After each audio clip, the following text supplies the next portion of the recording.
Assalamualaikum warahmatullahi wabarakatuh. Berjumpa kembali di channel Sukmo Waseso. Dengan saya Mas Berto. Saya akan melanjutkan cerita yang kemarin. Cerita yang ditulis oleh Lukas Priyanto. Sebelum kita masuk ke dalam ceritanya, jangan lupa untuk like, komen, subscribe channel ini, dan aktifkan lonceng notifikasinya agar kalian tidak ketinggalan cerita-cerita terbaru dari kami. Tanpa basa-basi dan tidak usah berlama-lama lagi, langsung saja kita masuk ke ceritanya.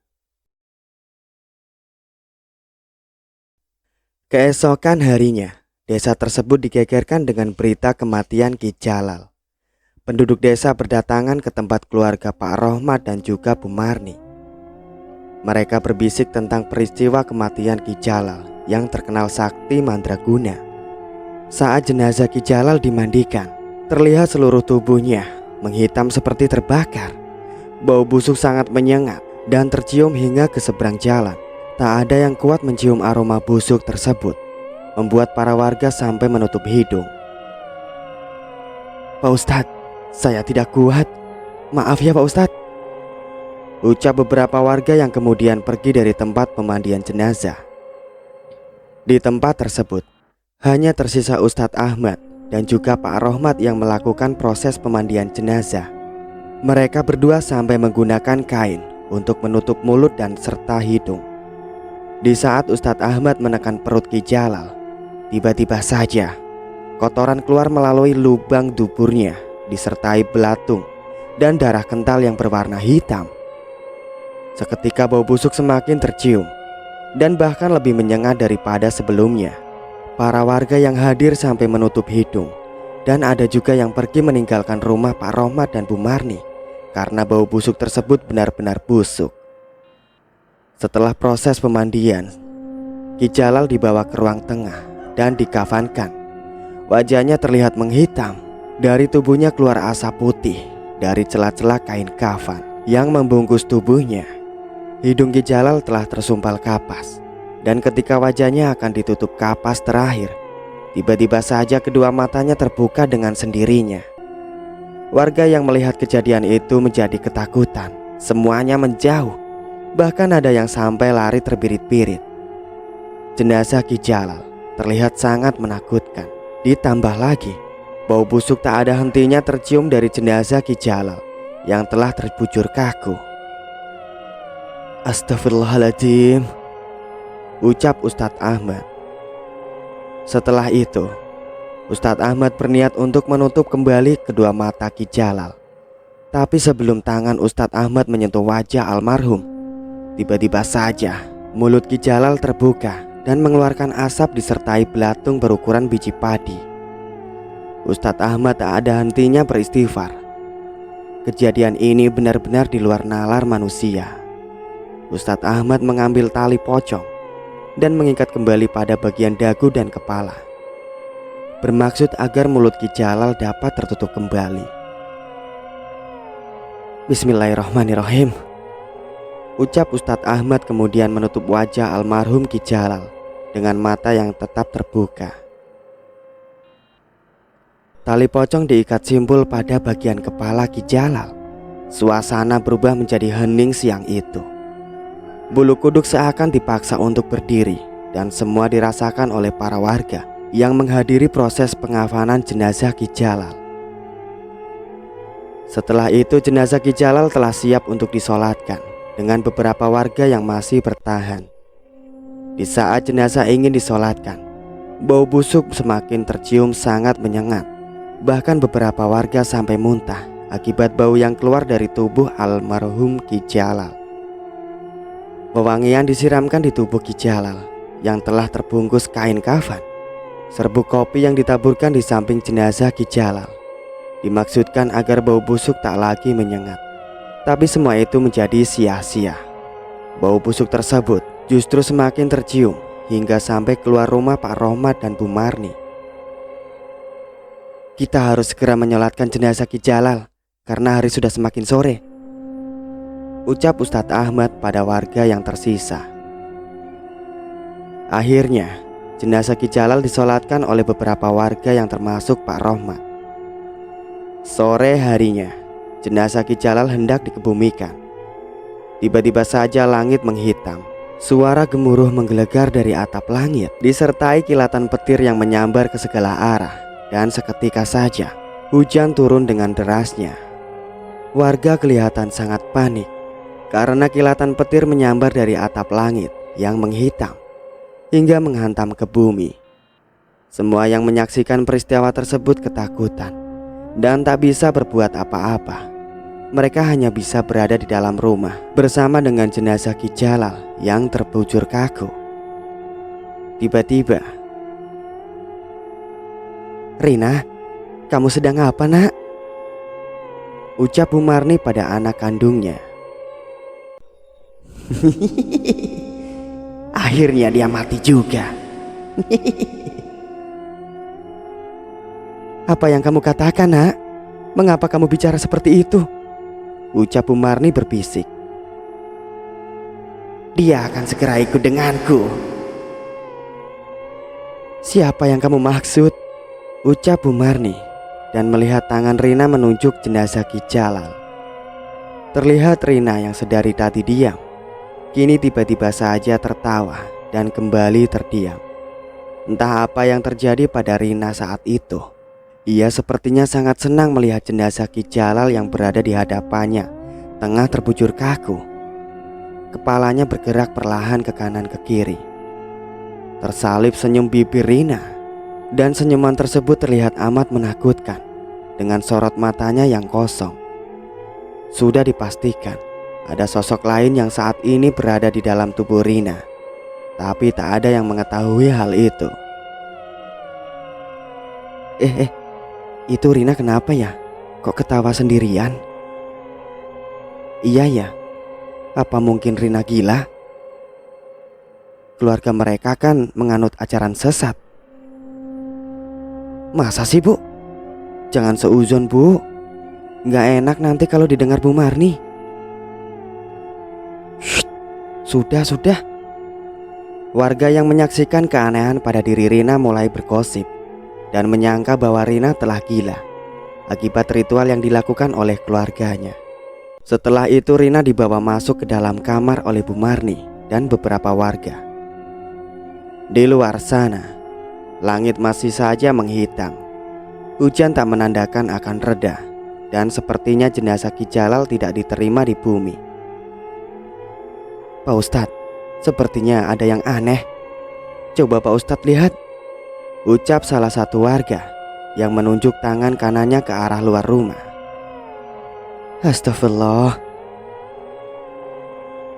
Di luar rumah terlihat gumpalan awan hitam dan kilatan petir.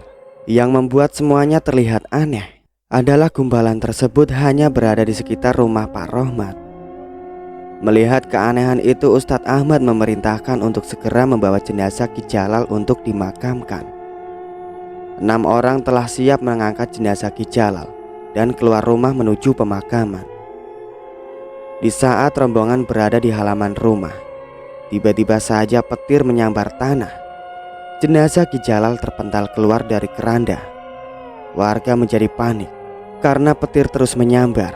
Ustadz Ahmad mengangkat kedua tangannya dan berdoa meminta pertolongan dan juga meminta maaf pada jasad Ki Jalal atas kesalahan yang telah ia perbuat selama hidupnya. Hujan terus saja turun dengan deras mengelilingi jenazah Ki Jalal.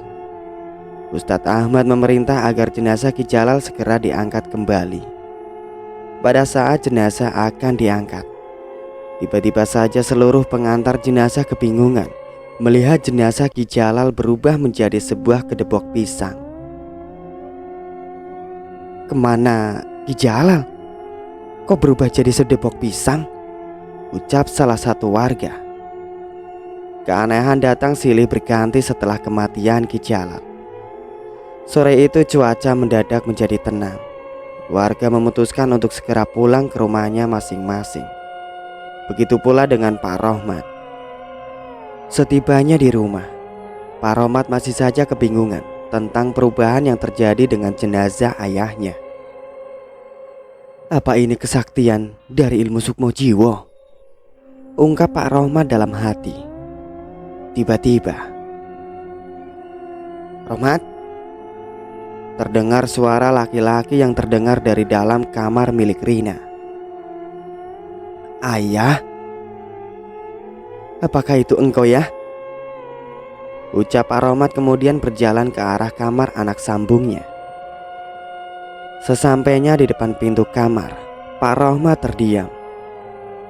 Gagang pintu dibuka dengan perlahan. Terlihat Rina yang tengah berbaring, dan ia tidak melihat siapapun di kamar tersebut. Pak Rohmat melangkahkan kakinya masuk ke dalam kamar Rina.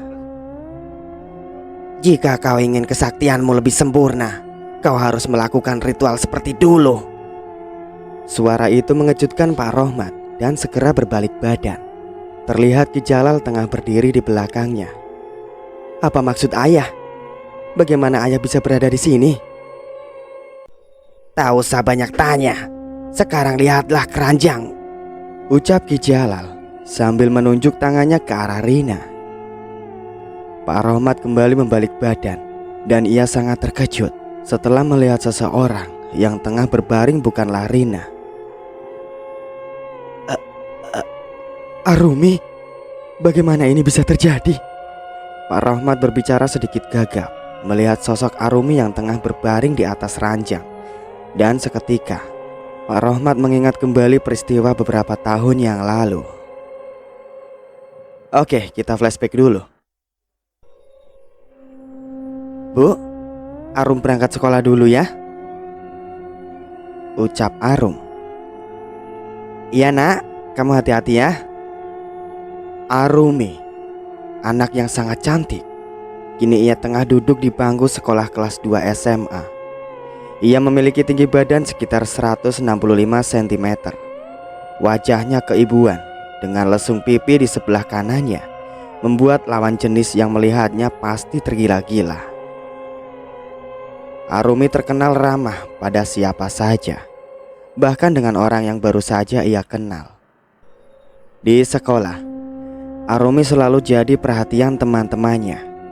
Biasa dibilang Arumi adalah primadona di sekolah tersebut.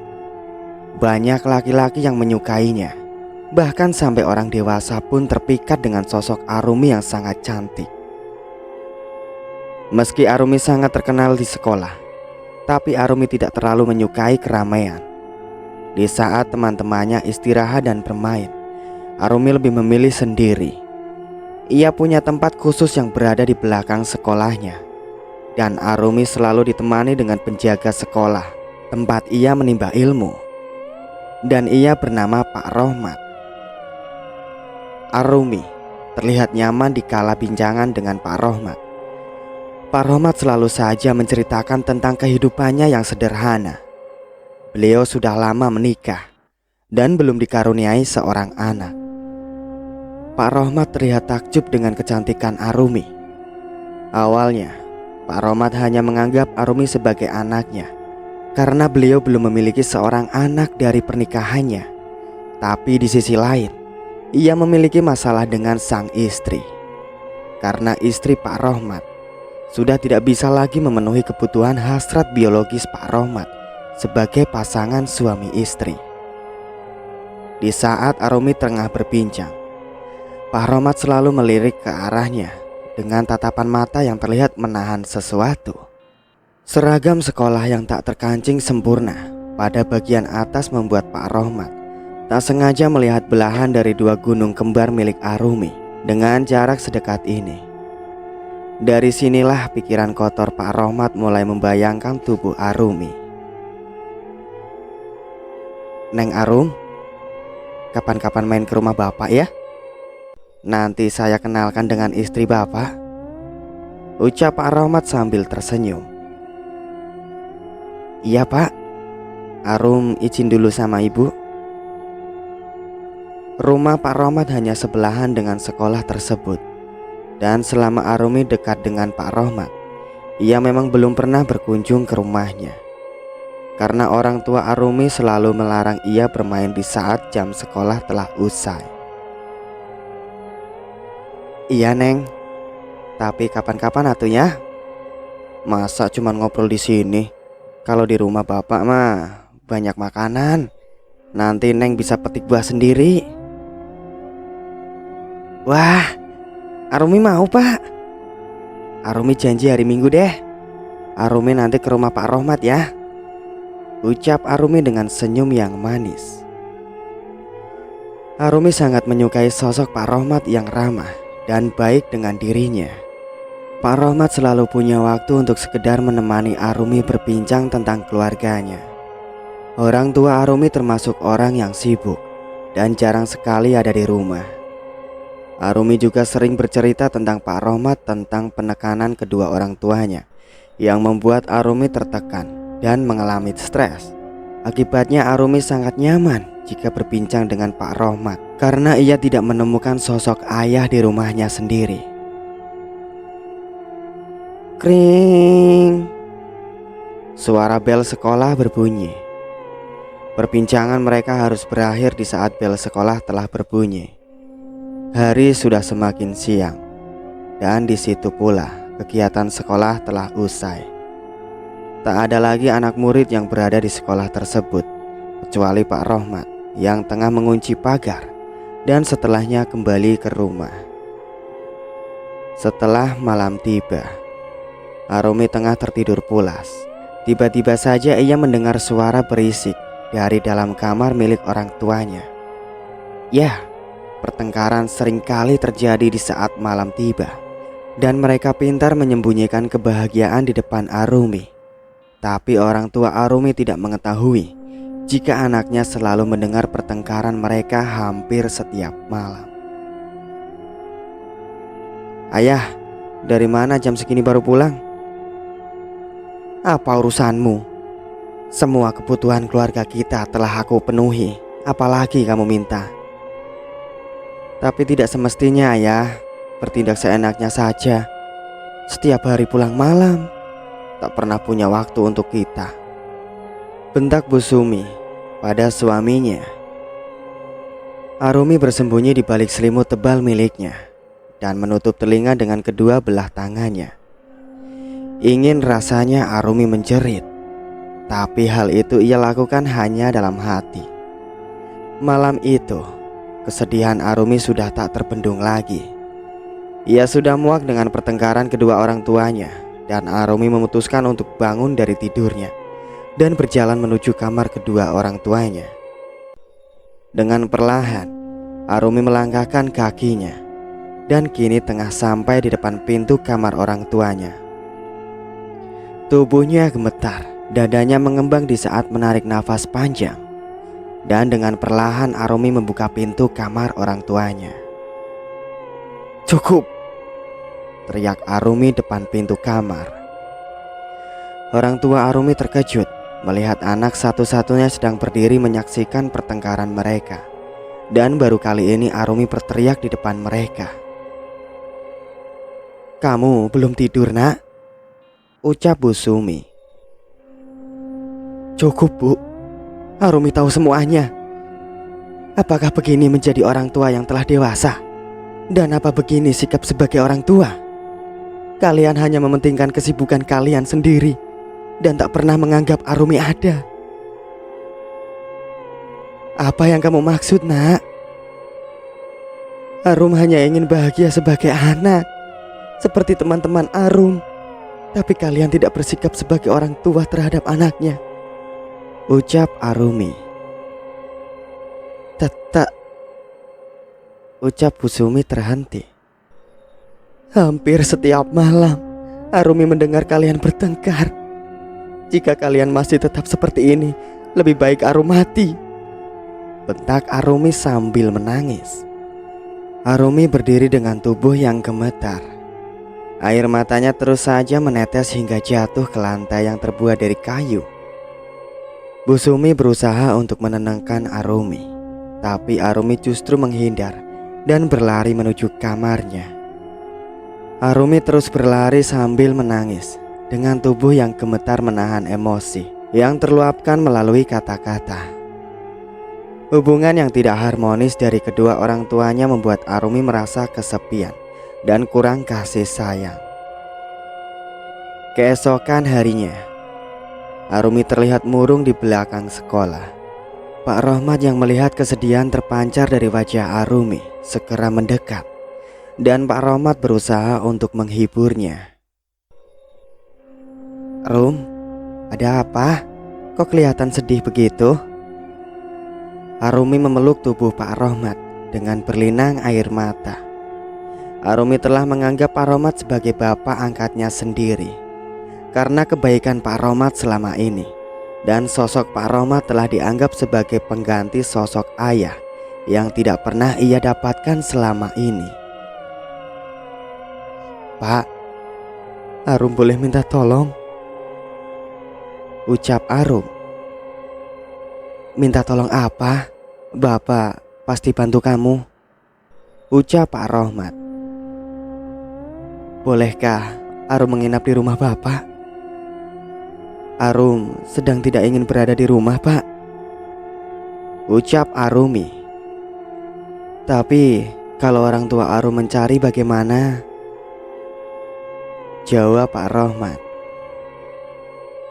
"Mereka tidak akan mencari Arum, Pak. Tadi pagi mereka berdua pergi dan entah kapan kembali," jawab Arum dengan belah mata Arum berkaca-kaca, menahan kesedihan yang selama ini ia pendam. "Baiklah, jika memang begitu," jawab Pak Rohmat dengan senyum. Mereka berdua terus saja berbincang, dan setelah itu bel sekolah berbunyi. Arumi bergegas pulang ke rumah untuk mengambil beberapa pakaian. Niat Arumi untuk menginap di rumah Pak Rohmat sudah bulat. Ini dikarenakan kurangnya kasih sayang dari kedua orang tuanya, membuat Arumi bertindak nekat.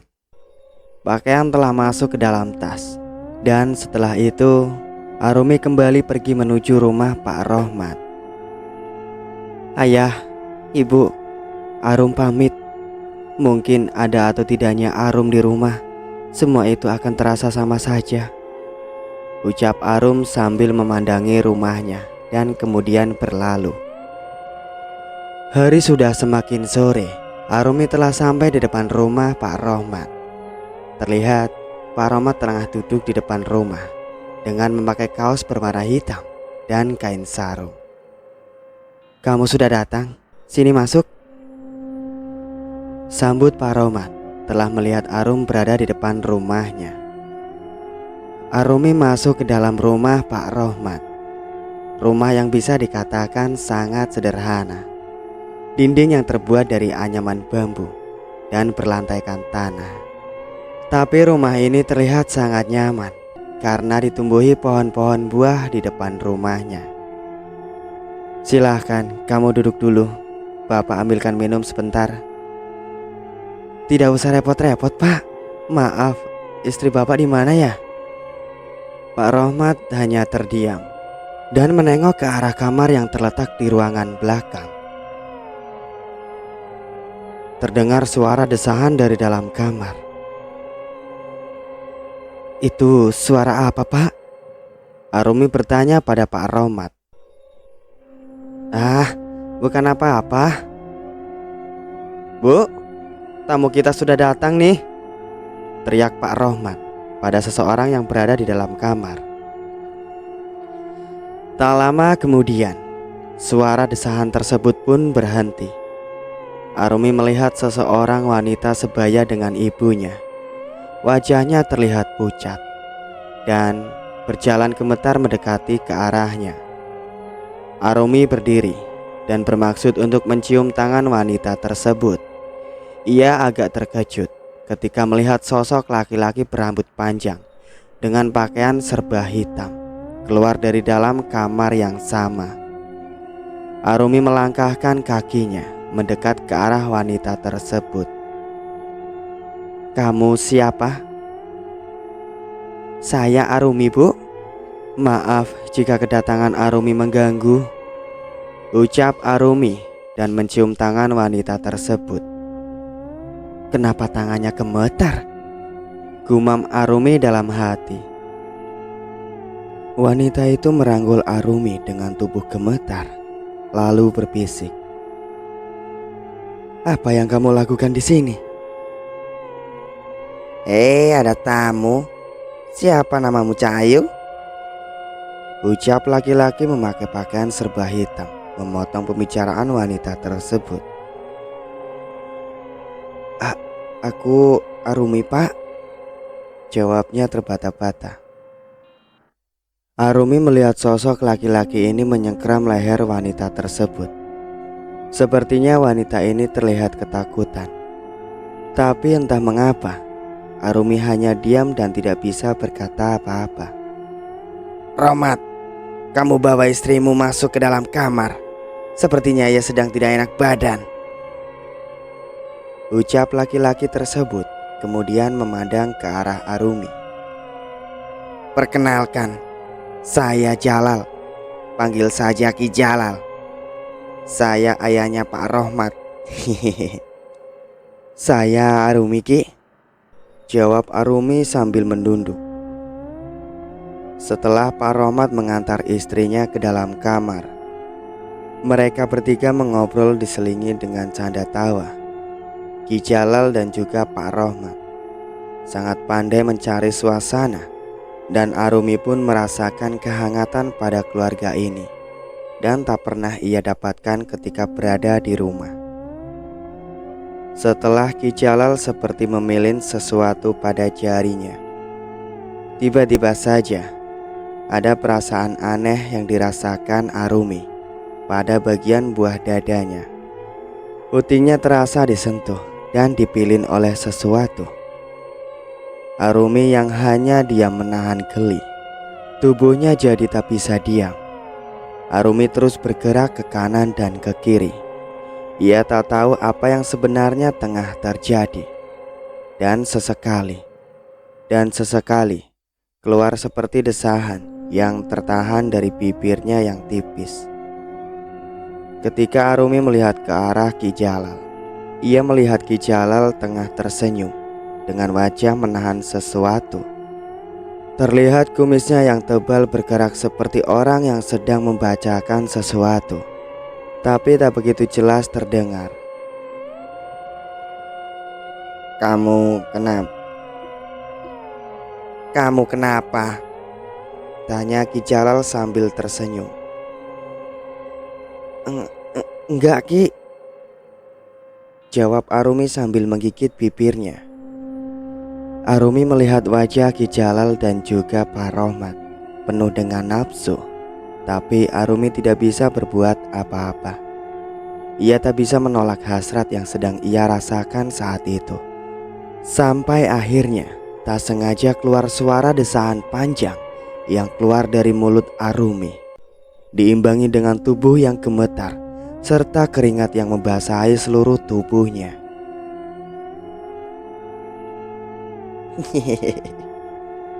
Tawa Ki Jalal dan juga Pak Rohmat. Sepertinya mereka tahu apa yang tengah terjadi pada Arumi saat itu. Wajah Arumi memerah. Ia merasa sangat malu. Entah mengapa hal ini bisa terjadi. Dan yang membuat Arumi semakin malu, peristiwa ini dilihat langsung oleh Pak Rohmat dan juga Ki Jalal, dan mereka sepertinya sangat menikmatinya. Saya tadi kenapa? Ada yang bisa jelasin ini?" ungkap Arumi masih kebingungan. "Aki sudah tahu sejak kamu datang, Cahayu." Maksud Aki apa ya?" "Ada sosok jahat yang ingin membuat keretakan keluarga kamu. Itu sebabnya orang tua kamu sering bertengkar dan kamu kurang kasih sayang. Jika tadi Aki biarkan, kamu pasti telah dirasuki oleh sosok tersebut," ungkap Ki Jalal dengan nada serius. Mendengar hal itu, Arumi sangat ketakutan. Tubuhnya sangat lemas dan terus saja mengeluarkan keringat. "Lalu saya harus apa, Ki? Tolong bantu saya dan keluarga saya," ucap Arumi memohon. "Jika kamu mau Aki bantu, kamu harus melakukan ritual sebelum maghrib. Jika tidak, roh jahat itu akan terus mengganggu kamu dan juga keluarga kamu, Cahayu." Benar apa yang dikatakan Ki Jalal. Makanya Bapak mau kamu kesini karena ini. Jelas Pak Rohmat meyakinkan perkataan Ki Jalal. Saat itu Arumi benar-benar sangat ketakutan. Ia menganggukkan kepalanya dan menerima syarat yang dijelaskan oleh Ki Jalal untuk melakukan ritual pengusir arwah. Baiklah, mari ikut Bapak, ucap Pak Rohmat kemudian berjalan menuju kamar paling belakang. Dengan tubuh yang masih sangat lemas, Arumi mengikuti Pak Rohmat dan Ki Jalal dari belakang. Tak ada yang tahu tentang malapetaka yang akan Arumi rasakan setelah ini. Dan semua ini telah direncanakan oleh Pak Rohmat dan juga Ki Jalal, karena mereka telah melakukan ritual sesat Sukmo Jiwo, dan ritual tersebut menumbalkan darah perawan. Arumi terus saja mengikuti Pak Rohmat dan Ki Jalal. Langkah kakinya terhenti ketika ia melihat kamar Pak Rohmat yang sedikit terbuka. Dari dalam kamar, ia mendengar wanita yang sedang menangis. Dengan rasa penasaran, Arumi melihat ke arah kamar tersebut dan berjalan mendekati pintu. Ia melihat istri Pak Rohmat sedang menangis dan menatap ke arah Arumi lalu berkata, "Kau harus pergi dari sini. Mereka jahat." Perkataan istri Pak Rohmat terhenti ketika melihat Pak Rohmat berdiri di belakang Arumi. "Istri saya sedikit sakit. Setiap hari meracau tidak jelas. Arum, kita harus cepat melakukan ritual ini jika ingin keluarga kamu kembali harmonis." Tapi Pak, ayo sudah ikuti saja Bapak. Dengan cepat Pak Rohmat menarik tangan Arumi dan pergi ke arah belakang rumah. Krek. Pintu belakang dibuka. Langit sudah mulai berubah menjadi oranye bercampur jingga. Matahari yang gagah nampak enggan berlalu di ufuk barat. Udara dingin terasa menusuk ke dalam kulit akibat keringat yang keluar dari tubuh Arumi. Gadis malang ini tak tahu apa-apa yang akan terjadi padanya. Mereka bertiga berjalan dan Arumi tidak tahu akan dibawa kemana. Pohon-pohon bambu saling bergerak, menimbulkan suara decitan, seperti ada suara seseorang yang melarangnya untuk terus berjalan.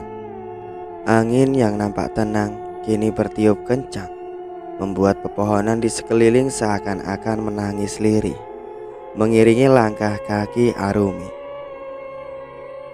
Ki Jalal yang berjalan paling depan tiba-tiba saja berhenti. Terlihat sebuah gubuk yang terbuat dari anyaman bambu beratap jerami. Hati kecil Arumi ingin sekali berhenti dan memutuskan untuk pulang. Tapi semuanya itu tak bisa terucap dari bibirnya. Entah mengapa semua ini terjadi. Arumi seperti kerbau yang dicucuk hidungnya dan menuruti apa yang dikatakan oleh Ki Jalal dan juga Pak Rohmat. Ki Jalal membuka pintu gubuk tersebut dan mempersilahkan Arumi untuk masuk ke dalam. Bau kemenyan terasa sangat menyengat ketika Arumi berada di dalam gubuk tersebut. Di sana terdapat 2 buah altar yang terbuat dari kayu dan beralaskan kain berwarna hitam. Di atas meja altar terdapat beberapa benda untuk melakukan sebuah ritual. Di pojok meja altar terdapat ayam selasih yang berjumlah 7 ekor. Ki Jalal menaburkan kemenyan pada Anglong, membuat dada Arumi semakin sesak dan terasa pusing. Terlihat beberapa emas yang ditaruh pada makhluk yang terbuat dari besi. Setelah itu, Ki Jalal mengambil beberapa keris yang memiliki garis 5 dan 3, serta dengan keris Pandawa. "Apa kamu udah siap, Cahayu?" ucap Ki Jalal pada Arumi. Arumi hanya menganggukkan kepalanya dengan keraguan-keraguan dalam hati kecilnya. Tapi lagi-lagi Arumi tidak bisa menolak dan terus mengikuti apa yang Ki Jalal katakan. Kemenyan kembali ditaburkan ke dalam anglo. Mulut Ki Jalal mulai bergerak membacakan mantra sambil menatap Arumi dengan sangat tajam. Ragamu nusuk jiwa, gagak selasih, manis nuntun hawa. Sujuda maring ingsun, juh putri Adam. Sekarang kamu lepaskan seluruh pakaianmu dan ganti dengan kain ini. Ki Jalal menyodorkan kain putih pada Arumi. Kedua belah mata Arumi terbelalak mendengar perkataan Ki Jalal. Tanpa terasa air matanya menetes dengan sendirinya. Tubuhnya tak henti-hentinya gemetar serta deru nafas yang tak beraturan. Arumi benar-benar tidak bisa menolak perkataan Ki Jalal dan mulai melepaskan pakaiannya satu persatu. Benar dugaanku, kamu sangat cantik jika tidak memakai apa-apa. Suara itu berasal dari mulut Pak Rohmat yang saat ini berada tepat di belakang Arumi dengan berbisik sambil melilitkan kain putih yang diberikan oleh Ki Jalal.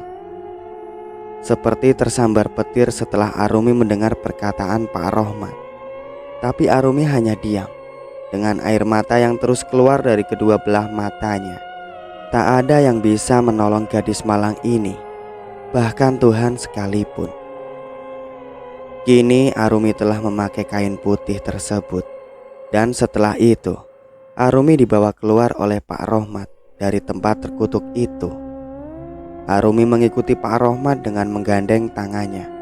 Sesekali, tangan jahil Pak Rohmat meremas bokong Arumi dengan sangat lembut. Tak ada perlawanan sama sekali dari Arumi karena gadis ini telah kena guna-guna Ki Jalal dan mengharuskan ia mengikuti apa yang telah diperintahkannya.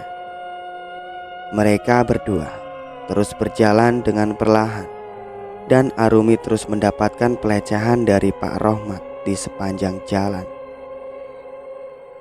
Setelah beberapa meter, langkah kaki mereka berhenti di sebuah sumur timba. Pak Rohmat memerintahkan Arumi untuk duduk bersimpuh. Terlihat sebuah kendi berukuran besar yang terdapat kembang 7 rupa. Lalu Pak Rohmat mendekati sumur tersebut dan mengambil air dari dalam sumur. Setelah kendi penuh terisi, Pak Rohmat menyiramkan air tersebut ke tubuh Arumi menggunakan gayung yang terbuat dari batok kelapa. Arumi hanya diam menahan dingin. Kain putih tersebut kini telah basah dan memperlihatkan lekuk tubuh Arumi. Berkali-kali Pak Rohmat terlihat menelan ludahnya sendiri. Sepertinya Pak Rohmat sudah tak tahan melihat tubuh Arumi yang sangat menggairahkan untuknya. Tiba-tiba saja Pak Rohmat menghentikan kegiatannya dan mulai mendekati Arumi yang sedari tadi diam. Tangannya mulai membelaikan rambut panjang Arumi. Lidahnya menjulur dan menyapu pada bagian daun telinga, membuat tubuh Arumi gemetar. Tak berhenti sampai di situ. Kini tangan Pak Rohmat telah meraba bagian sensitif Arumi dengan sangat kasar. Tiba-tiba saja Arumi melihat sosok wanita bergaun putih tengah bertengger pada dahan pohon beringin. Seketika matanya terbelalak ketika menyadari sosok tersebut, dan jumlahnya pun tak sedikit. Sosok tersebut terlihat tersenyum pada Arumi. Tapi senyuman tersebut menjadi sangat menakutkan ketika garis bibirnya mencapai telinga dan mulutnya terbuka lebar dengan lidah yang menjulur ke bawah. Suara Arumi tertahan dan terasa sulit berucap. Pak Rohmat tak menghentikan perbuatan bejatnya pada Arumi dan justru makin berani menggesek-gesekkan kemaluannya pada pangkal paha milik Arumi. Ingin rasanya Arumi berontak, tapi tubuhnya seakan kaku. dan dipaksa menerima perbuatan bejat Pak Rohmat. Seketika cuaca nampak hening. Tiba-tiba, "Rohmat!" Suara terdengar jelas di telinga Rohmat. Suara tersebut adalah suara Ki Jalal yang menggunakan kesaktian telepatinya. Setelah itu Pak Rohmat menghentikan perbuatan bejatnya dan kembali membawa Arumi ke gubuk tersebut untuk melakukan ritual. Sampainya di sana, Arumi kini tengah duduk bersimpuh dengan kedua tangan menyentuh lutut dan membelakangi kiblat. Kini Jalal duduk persis di hadapan Arumi. Kedua tangan mengarah ke langit-langit. Dadanya membusung menarik nafas panjang, dan terlihat mulutnya mulai berkomat-kamit membaca mantra dengan mata terpejam. "Wanita suci di Cupuk Pati, yen awak mati nganti nyawa karo liyane. Setambing kaki, setambing tangan, kula takon gaib, batang beringin subur, oyot nahan banyu." Tiba-tiba saja angin bertiup kencang. Suara decitan yang berasal dari pohon bambu saling bergesekan terdengar seperti orang yang sedang berbincang dengan bahasa yang tidak bisa dimengerti. Tubuh Ki Jalal bergetar. Kedua belah matanya terlihat putih tanpa pupil. Arumi yang sangat ketakutan sore itu, tapi ia tak bisa menghentikan ritual ini. Pak Rohmat duduk bersila di belakang Arumi. Mulutnya komat kamit tanpa berhenti, tapi tak begitu jelas apa yang ia katakan. Setelah itu Ki Jalal berdiri, kemudian berjalan mengelilingi Arumi dan melanjutkan mantra terakhir. "Kaya getih cair, kentel karo tabu, macem-macem wis warni-warni, panyuwunan wis duweni, meminta dan merayu kepada alam, tetapi langgeng mantra miwit tumindak. Tumindak!" Teriak Ki Jalal kemudian berhenti tepat di hadapan Arumi. Seketika bau busuk tercium sangat menyengat.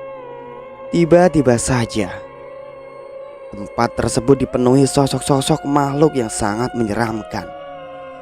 Sosok tersebut berbadan besar dan memiliki bulu di seluruh tubuhnya. Terlihat pula sosok wanita bergaun putih dengan rambut menjuntai hingga ke tanah. Tap, tap, tap. Suara tersebut terdengar mengelilingi Arumi. Kedua belah matanya mencari asal suara tersebut. Seketika jantung Arumi terpacu dengan cepat ketika melihat sosok pocong yang melompat mengelilingi tubuhnya dan berjumlah lebih dari satu. Ingin rasanya Arumi berteriak, tapi entah mengapa mulutnya seakan terkunci, dan tetap dia menyaksikan penampakan sosok yang sangat menyeramkan di ruangan tersebut. Terlihat Ki Jalal menarik tangan Arumi dan mengajaknya berbaring menuju meja altar yang telah disiapkan oleh Pak Rohmat. Tubuh Arumi dibaringkan di meja altar. Dengan Ki Jalal mulai menarik kain yang menutupi tubuh Arumi dengan perlahan. Kini tubuh Arumi sudah tidak tertutup sehelai benang pun. Mata Ki Jalal menatap ke arah Arumi tanpa berkedip. Begitu pula dengan Pak Rohmat. Ia semakin menelan ludahnya sendiri berkali-kali. "Panggil wanita itu kemari," perintah Ki Jalal pada Pak Rohmat. Setelah itu Pak Rohmat keluar dari gubuk tersebut. Tak lama kemudian Pak Rohmat kembali bersama dengan istrinya. "Kemari, anak manis." Istri Pak Rohmat berjalan mendekati Ki Jalal. Setelah itu Ki Jalal membuka paksa pakaian yang dikenakan wanita tersebut. Dan setelah itu dengan cepat Ki Jalal membuka seluruh pakaian yang ia kenakan. Ki Jalal mulai berjumbu dengan istri Pak Rohmat. Tak ada perlawanan sedikit pun, justru istri Pak Rohmat seperti menikmati perilaku Ki Jalal terhadapnya. Erangan serta desahan mulai terdengar dari mulut keduanya. Arumi melihat perbuatan yang menjijikan tersebut dengan mata kepalanya sendiri. Ingin rasanya Arumi kabur dari tempat terkutuk ini. Tapi lagi-lagi tubuhnya tak bisa digerakkan, dan Arumi dipaksa untuk melihat adegan yang membuat hati kecilnya menangis. Rohmat, sekarang kau teruskan, kata Ki Jalal. Pak Rohmat yang sedari tadi dia menahan nafsu, kini mulai melepaskan pakaiannya dan berjumbu dengan istrinya. Kini Ki Jalal mendekati Arumi. Perlahan tangannya yang kasar mulai membelai pangkal paha Arumi dengan nafas yang menderu menahan nafsu. ternyata kamu sudah basah ya, Cak Ayu, ucap Ki Jalal dengan tersenyum puas. Ki Jalal mulai menjilati tubuh Arumi dari kaki hingga kepala. Tombak yang sudah mengeras dengan perlahan dipaksa masuk membuat tubuh Arumi gemetar dan berteriak menahan sakit. Tiba-tiba suara azan maghrib telah berkumandang. Seketika Arumi tersadar akan hal yang tengah diperbuat oleh Ki Jalal terhadap dirinya. Bahkan perbuatan tersebut mereka lakukan di waktu maghrib. Tiba-tiba saja, brak! Ki Jalal terpental dari altar mejanya. Arumi mengais kain putih dan melilitkan kembali ke tubuhnya di atas meja altar. Arumi melihat sebuah keris. Ia mengambil keris tersebut dan menancapkan ke perut Ki Jalal. Ki Jalal mengerang kesakitan. Dan kesempatan ini tidak bisa disia-siakan Arumi untuk lari dari tempat terkutuk tersebut. Ki Jalal terlihat kesakitan dan sempat melongo. Ia tak tahu mengapa Arumi bisa tiba-tiba tersadar dari sihir yang ia lakukan. Pak Rohmat sepertinya tengah terhanyut dalam permainan bejat bersama sang istri. Istri Pak Rohmat melihat kejadian yang diperbuat oleh Arumi.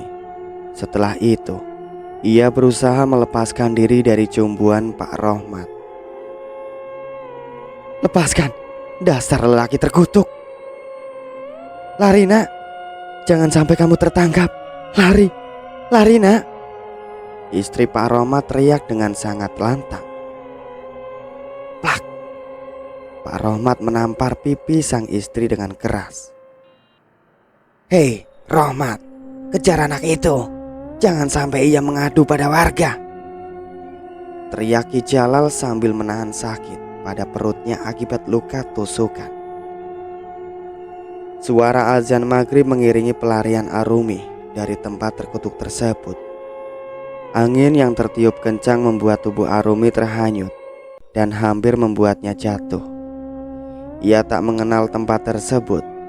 Ditambah lagi, suasana saat itu sudah gelap dan tak ada cahaya sedikit pun. Bahkan bulan pun tak menampakkan sinarnya. "Arumi, di mana kau?"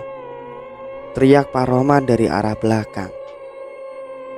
Jantung Arumi berdetak kencang. Ia tak mau kalau sampai tertangkap oleh Pak Rohmat. Entah mengapa Pak Rohmat begitu tega terhadap Arumi dan masuk ke dalam perangkap setan yang ia perbuat bersama Ki Jalal. Angin bertiup sangat kencang disertai kepulan awan hitam menutupi sinar rembulan. Sepertinya keadaan sedang tidak berpihak pada Arumi. Dengan langkah terseok-seok, Arumi terus berlari menjauh dari kejaran Pak Rohmat. "Kau tak akan bisa lari jauh. Sudahlah, menyerah saja. Dan kau pasti akan menikmatinya," teriak Pak Rohmat dari arah belakang. Tubuh Arumi dibuat merinding mendengar perkataan dari Pak Rohmat. Arumi terus berlari tanpa arah. Di dalam gelapnya malam, terlihat sosok wanita bergaun putih bertengger pada pohon. Sosok tersebut melihat ke arah Arumi dengan tatapan mata yang sangat menyeramkan. Bukan hanya itu, sosok tersebut mulai tertawa dan menggema bersama kumandang azan. Untuk cerita kali ini saya cukupkan sampai di sini dulu. Terima kasih sudah setia mengikuti cerita-cerita dari kami. Sebelum saya pamit, jangan lupa untuk like, komen, subscribe channel ini, dan aktifkan lonceng notifikasinya.